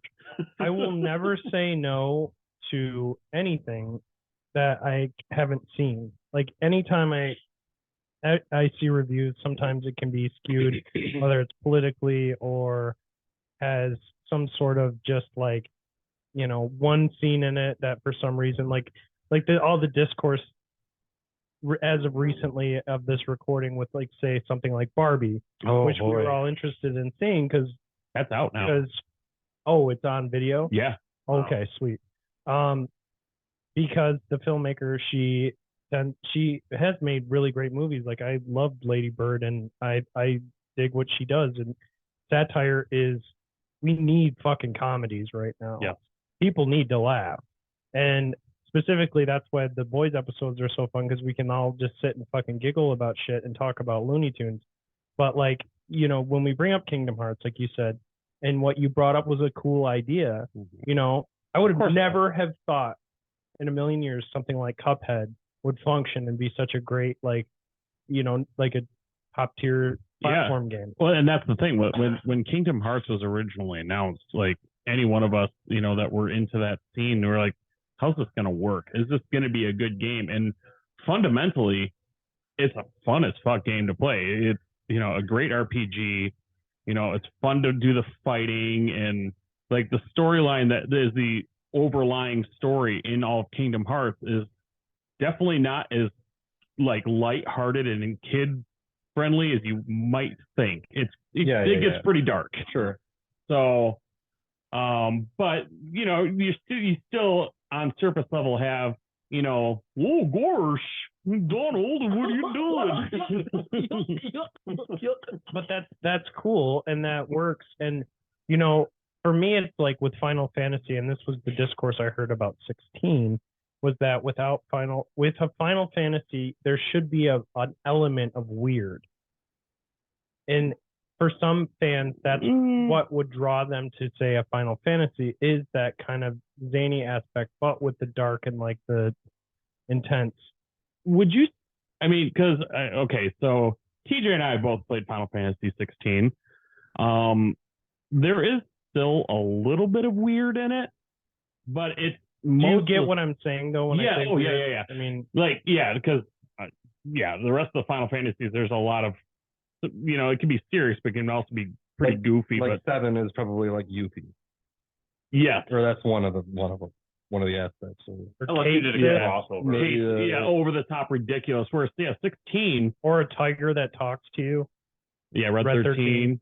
I mean, that's fun though. He still looks cool. Yeah, 16 doesn't really have that per se. The thing that I think would throw some people off are the icon fight, because they are kind of big and bombastic and whatnot. But the 16 is, in my opinion, one of the darker games. Yeah, it is. For sure. It's more serious. It's very serious. Very serious. But there was some lightheartedness to it. Like, it's like sprinkled in. I can't really like pinpoint it right now, but I think I remember a little bit. The one moment in that game that was like, whoa, this is out of left field, is the picnic scene. Yeah, I love a picnic. Yeah. It's kind of weird, but like, okay, I get why this is happening, but it's still kind of weird. Yeah, like, okay. I just, I know what I like to see personally. I mean, take it with a grain of salt. My favorite movie of all time has a baby gremlin mutant monster mind reader talking to Arnold with baby hands. And that scarred me. And it was scary, but cool and awesome and memorable. And I think sometimes when you throw in that little bit of flavor, and it had practical effects, if you throw in that little bit of weirdness, especially with it, sometimes you can take a cool turn, with animation and live action blending with Who Framed Roger Rabbit. It became a winning thing, and it was winning enough that they took incredible Academy Award winning, Oscar winning actor Michael Jordan, put him in basketball shoes with Bugs Bunny, and gave him like 2 lines to read and had a movie. How funny that the movie that came out years before that looked so much better when it comes to mixing reality. Same thing like video games. It's like when a new game comes out and you're like, these graphics don't even look like Skyrim level somehow. But it's all about the passion you put into. If it's limited amount of resources, it'll still show and shine through. Games like Undertale showed you that. Yeah. Games like those old school Super NES kind of throwbacks show you that. And with animation, it shows too. That's why those Buster Keaton, Charlie Chaplin movies are still fucking awesome. Buster Keaton, future episode. Charlie Chaplin, future episode. These are awesome pieces that show you that with limited resources, you can do so much. You just have to have some fucking imagination. And heart. Exactly. And that's where Disney comes in, future episode. So, 2015 present revival. There was a bit of a revival with Cartoon Network. We had Wabbit, a Looney Tunes production. Later, new Looney Tunes was announced, starring Bugs Bunny. The series premiered in both Cartoon Network and its sister channel Boomerang in late 2015. The series had an unusually slow rollout, with the series being moved to the Boomerang streaming service in 2017 and eventually canceled on January 30th, 2020. Do you guys like Boomerang? I don't know what it is. It's the Hanna-Barbera stuff. I never liked Yogi Bear. Oh, no. Like the Jetsons and the Flintstones. Like the Flintstones, I get it. I get that it's what is it? The Honeymooners play. Because everything when you go back is like the Flintstones. You're like, oh yeah, the cavemen. It's a cartoon based on a sitcom, and all the mannerisms are essentially copied. I don't like the Flintstones, but I like their cereal. I get it. Love their cereal. Yeah, that's Josh. I like the way you're thinking. Bonnie, this is some good shit. Yeah, maybe we're not fans, but we'll bring it up. We'll still say something positive. You know what? At least it's animation of the style. But Bugs Bunny Builders and Tweety Mysteries. Bugs Bunny Builders began airing on Cartoon Network February 11th, 2021 as part of Cartoonito. That's a brand name used by Warner Brothers Discovery for a these things change every week. Yeah, because they're failing. I know. That's Bugs the problem. Cartoonito is the name combines the cartoon with the Spanish suffix ito, meaning small. And HBO Max on July 25th, 2022. Tweety Mysteries will also air on Cartoon Network. Bugs Bunny Builders is aimed towards preschoolers, while Tweety Mysteries is a live action animated hybrid. Can someone just fucking cook that little bird. Space Jam: A New Legacy, starring basketball player LeBron James, was released in theaters and HBO Max July 16th, 2021. It's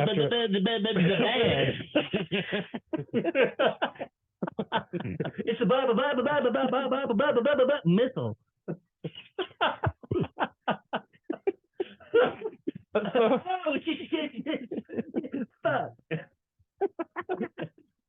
That's what he says. The ghost of Leon Schlesinger.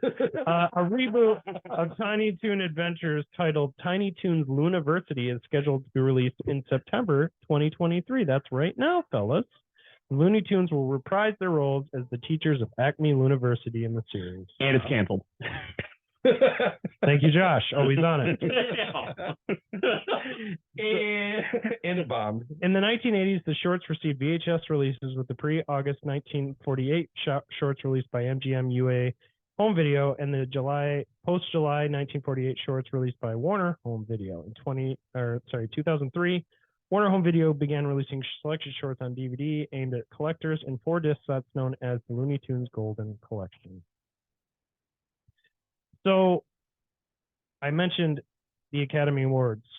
Included in the National Film Registry is Porky and Wacky Land from 1938, Duck Amuck from 1953, selected in 1999, One Froggy Evening, What's Opera Doc from 1957, Academy Awards Best Short Cartoon, Tweety Pie from 1947, For Sentimental Reasons, which is a short featuring Penelope Pussycat, who is Penelope Pussycat. What's crazy, She's my favorite. Penelope Pussycat is the one that at the end he gets colored, he falls on paint, and he gets chased. And it turns out Peppy doesn't like to be chased. He likes to be the one that chases.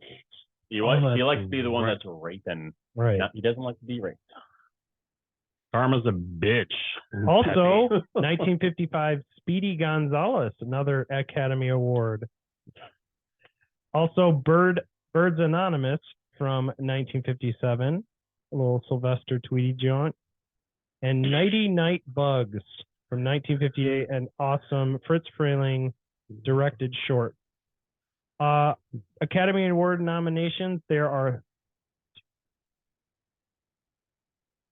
12 that were nominated. Damn. Nighty Night Bugs could be his final episode. Elmer Fudd finally gets him. Just drunk.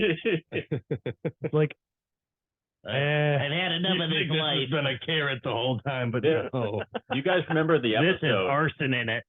There is an episode where Bugs Bunny and Elmer Fudd, I believe they look forward or they travel forward in time to the year 2000, and they're both old, and you're right. Bugs doesn't want to do anything, and Elmer Fudd's like, I'm too tired to kill you. He didn't say that, but You're the only friend I ever had. yeah, something like that. Kiss me.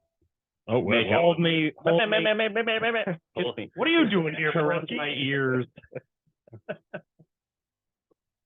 It's true. I mean, you know, strange bedfellows. They end up together in the end as old fuckers in a retirement community, you know, trying to get the streaming services to work, and they're fucking. They got to call their nephews over to come fix the. Yeah, exactly. And their batteries don't work in the fucking remote. They can't figure out how the input works on the TV. Switch it to the VCR. They've been trying to watch Fox News, but the Democrats have hijacked this frequency. So What do you mean there's apps on my phone that are tracking me? Which one? I don't want Roku streaming services. I bet it's Beth Elmer. I can think. Do you know Hitler had some good ideas? Elmer. Yosemite Sam's retirement. Oh, God. Anyway, so that's essentially Looney Tunes, fellas. Do we have anything we want to throw out there just to kind of surmise what we've talked about? Anything overall about the looniest of tooniest? I think they're great. What do you guys propose would be if you were working at Warner Brothers and you had to come up with a pitch to help them to market these guys fairly? What would you do in a brainstorming sesh? What can we do to help our childhood cartoon friends? They need to open up. They need to, because I think that to some degree, and maybe you guys will disagree with me, But the golden age of Disney ended a long time ago. Yeah. And yes, you still have, like Mickey Mouse Clubhouse, which is, no longer existent either. But I feel like if we were to find a way to bring these animation, or these characters together, we could build something bigger off of it. They could use each other. There's a rich history that they can draw from. I think that they could do something really cool, honestly, if they obviously got rid of the racist aspect and the rape stuff with Peppy and the you're trying to be 14.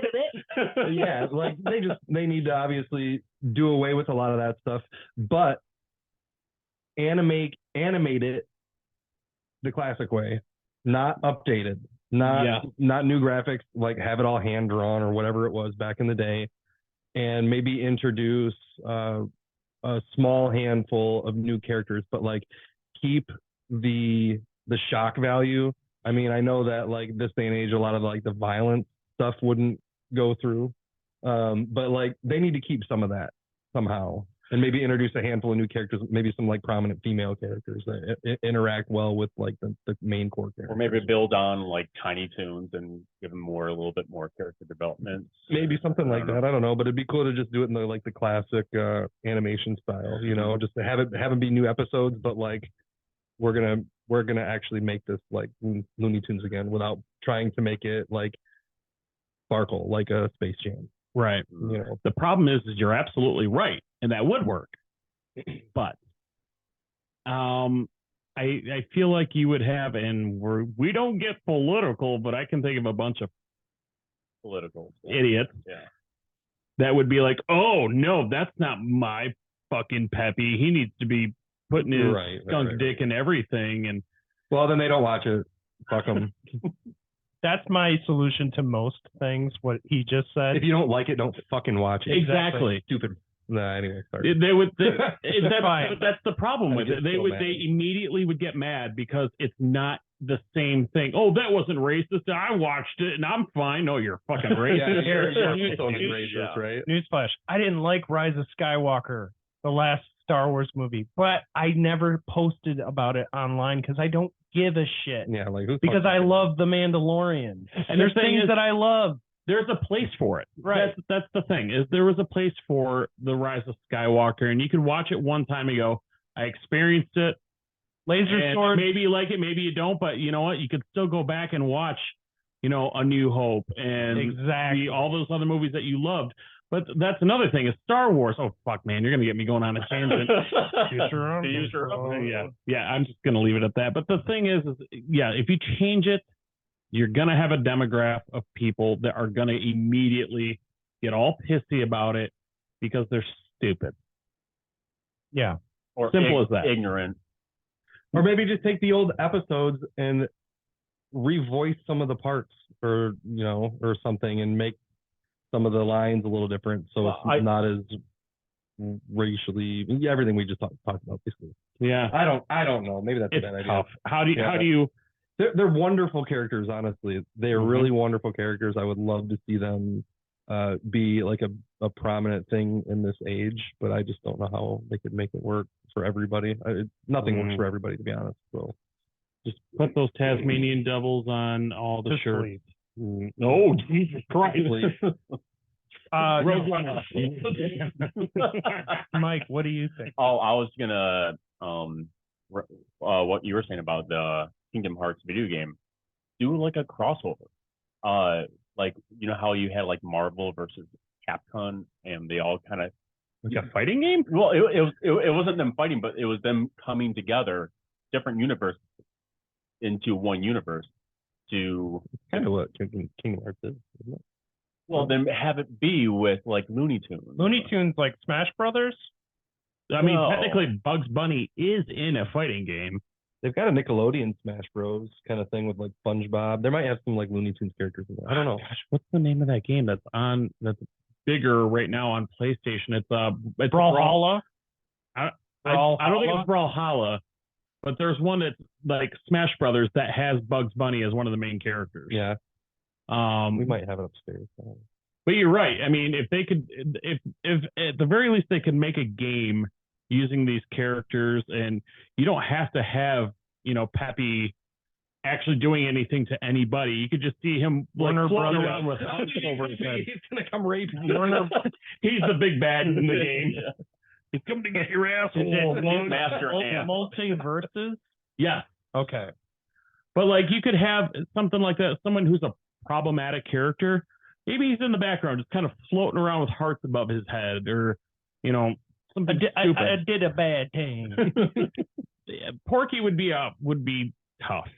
He's not problematic. I mean, there's Just take the stutter out. him and Elmer Fudd. Well, he's No, kind of iconic. You It's like Bugs Bunny not saying "What's up, Doc?" or "That's all, folks" at the end. Like you kind of there are staples. You know, it's like if you're a band, if you're a rock band, and you take out the drums, you know, it's like, wait, what? Then every Porky practice loses will his happen voice. with no cancellation. or it's like a band that you love.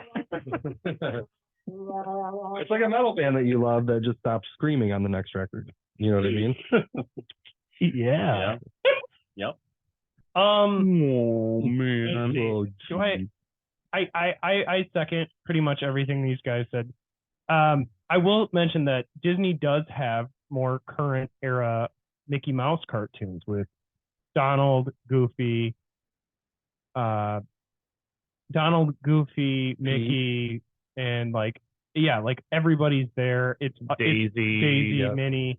Everything works, and they're very funny. Like Yes. the kids love them. I think if you keep it wholesome. keep it simple, stupid. Just make it what it is, what it was, and just do modern stories. You know, like And ultimately, it's for kids. That's the thing that adults need to remember. If they're gonna do more like Disney exactly. or Looney Tunes, it's for the kids. It's not Exactly. meant for you. And it was something that Larry said that I really appreciated. It was during the Genesis episode where he was talking specifically about how one of the rappers that like Chuck D or something was mentioning that every generation, the music is for them. It's not necessarily for you. Yeah. So if you hear it and you go, this sucks, well, it's not for you, geezer, get over it. Yeah. It's, your stuff is your stuff. Your old stuff isn't going to change. You'll still have the same fills, the same licks, the same lyrics that move you. Sometimes you can find good stuff in the current gen. And sometimes, I appreciate the fact that everywhere I go now, it seems like I see a Nirvana shirt or a Pearl Jam shirt, or see people generally supporting art in different forms, whether it be YouTube creators or people. And, you can say what you want, but things like YouTube are great and they benefit people doing things DIY. And that's something that I really appreciate, especially hosting my own podcast. Like there is fundamentally, thank you for supporting. But there's something great about animation too, because it wasn't a long form player. It was just a short gags front to back. And that was the genius of Looney Tunes. It was before The Simpsons, future episode. There were things like Looney Tunes that was a gag a second. It was instant gratification. It was, I don't have to think about my life falling apart. I can sit here and laugh with these characters I love. It was the TikTok before TikTok. Exactly. Short. Exactly. Yeah. So when you sit here and you go, I hate TikTok. Well, you hate America and China, who we love. Thank you, China. China. Please sponsor us. Anyways, Are just these kidding. shirts made by China? Maybe. No, they're American They're made by made. little Sticker kids. Mule. If you want to sponsor us, let Oh. email.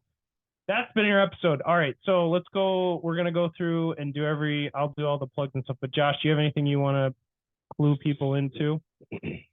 Yeah. I've heard most of the new Glassfield record, What? and because these guys, they're not going to talk about how awesome it is because they're humble dudes. But I'm gonna say that when this, yes, like to get your laundry and dry cleaning. Yeah, the new Glassfield, when it comes out, really should go listen to it because it is phenomenal. These guys have put a lot of work, a lot of heart into it. So go check that out. And it should be Very soonish. soon.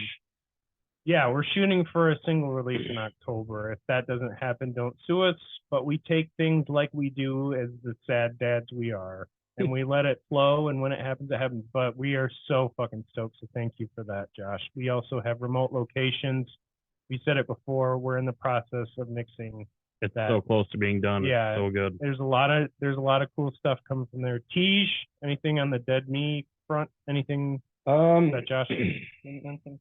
Yeah, Dead Me is going to release another track here pretty soon too. I'm going to be in the studio this weekend working on wrapping up the next song or whatever. We got a bunch of songs in the works. Just they're all in various stages. So this next one's like just need some vocals finished up, and then we can mix it and master it and put it out. And that's my goal, to have that out next month.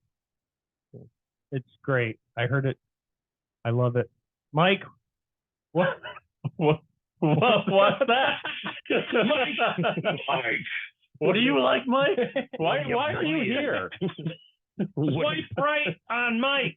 What are you selling? I'm just. What are you buying? What are you buying? Resident Evil. Oh, Strange.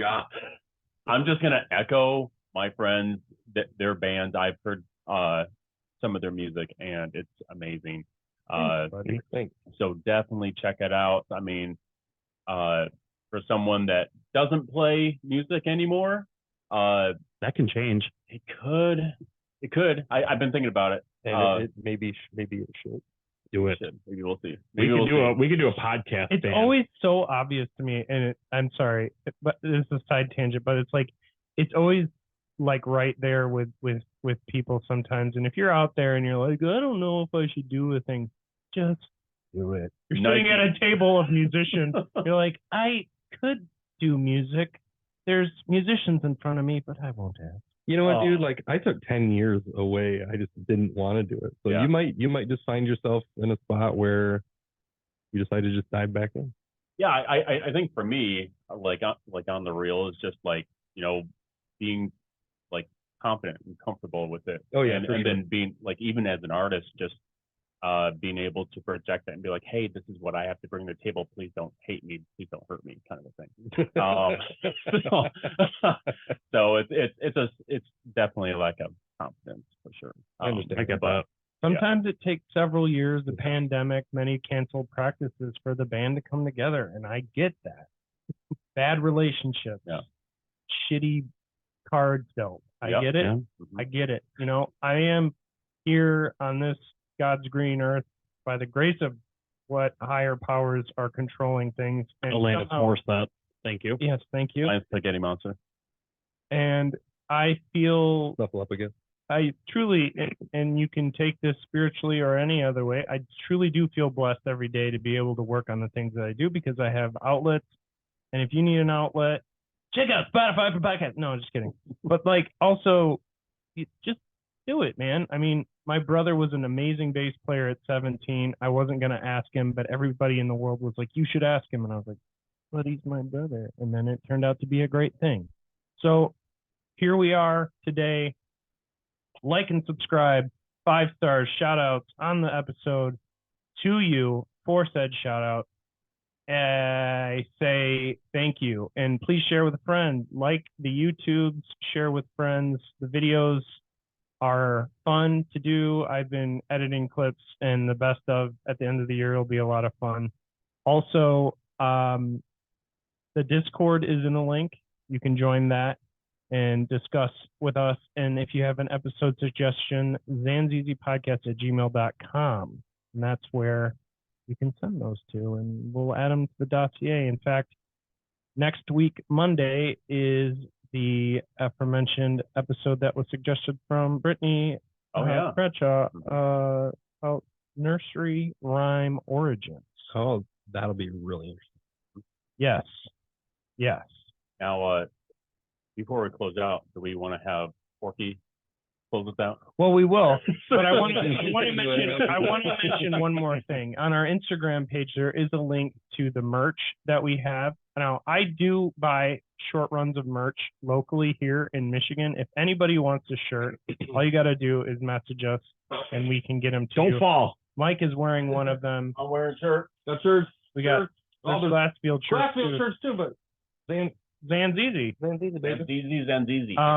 If you want one, I'm more than happy, especially during this first season, to just meet up with anybody locally, and stickers that I have plenty of. And if anybody internationally would like one, maybe if you can chip in a little for shipping, I can send you something.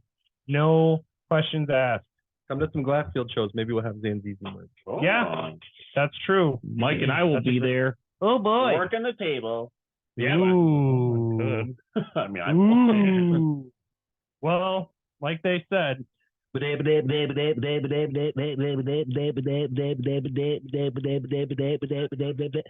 all, fuckers. Oh, I'm nervous, Daffy. Listen, you gotta get out there. Don't choke again. Oh, which way is the stage? Just look at the sign.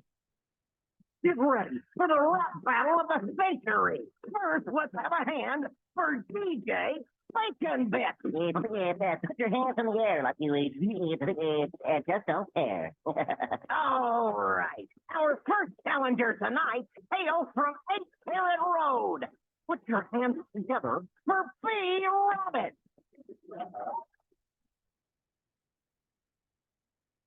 And first on the mic tonight is the reigning champion, the MC Hunter, Elmer Fudd with a PA. Yes, you what it.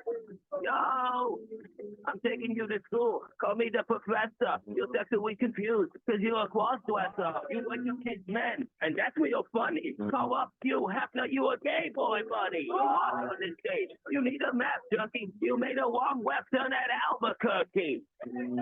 One more. I'm a pimp because my hunting apparel is hot, son. Do it drive-by on your home with my double-barrel shotgun. Back in that. Weather hunting season yet. Please. Your turn, you rabbit. Yo,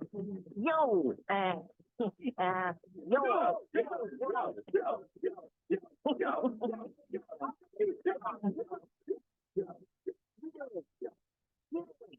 Nobody call me a wascally rabbit. They around like W's. That's a really bad.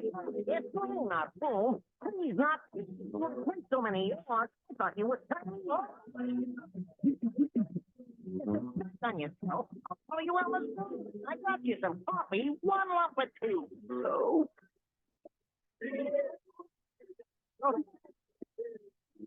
Like a Doyle to prove that you're gay. Would you like a kiss, handsome? Really? Okay. Elmer Pack Bud, you heard what I said. He's the ball. I'll put a hair on his head. I'll sit down on your head just like I was a figure.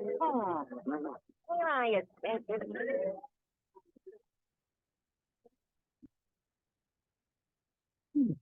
No, but look at his place. Don't be rabbit, it's me, Dr. Dre. What's up, Doc? Ain't nothing but a D thing, baby. I like to offer you a record deal. You're gonna go down in history as the first gray MC. Everything's solved, bitches.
Yeah. This is the final one. What do I do on this show? Oh, I do baby.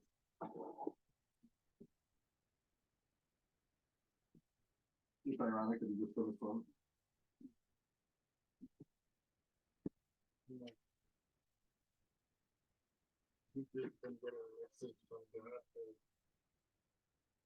When we get the chance, like, usually right now it's working late at night. Yeah.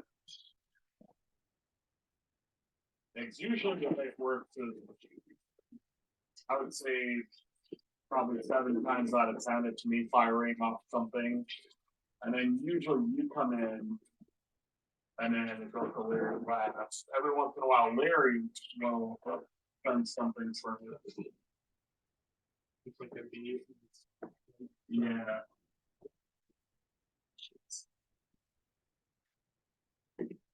Yeah, because I wrote this bass line after I saw that guy die. Oh no. I saw a dude die about a month and a half ago. Oh shit. Yeah, it was not the most metal thing I've ever seen. I was at work and I was at a retirement home and I was in my mail truck and I was getting ready to leave. Oh, bottom. Usually just go like this. Oh, I'm gonna take it out. So I was. Wait, you take this part off? No, just okay. Okay. So I was in my mail truck getting ready to leave, and this guy, or there was 4 people that were walking by. One guy had a walker, so I had to stop because otherwise they would have walked. They were walking like right in front of me, and I was like on this curb. And they kind of walked by and they went up and they were standing by this vehicle. And like this guy, he was standing by like the back passenger side, like at the back, and the other 3 kind of were towards like a couple feet after the driver's side. And just kind of sitting there. And then I watched this dude just drop. This dude had, 80s. And he fell down. He hit his head on the back of the truck and then like had whiplash from that and then clobbered his head on the ground. Yeah. And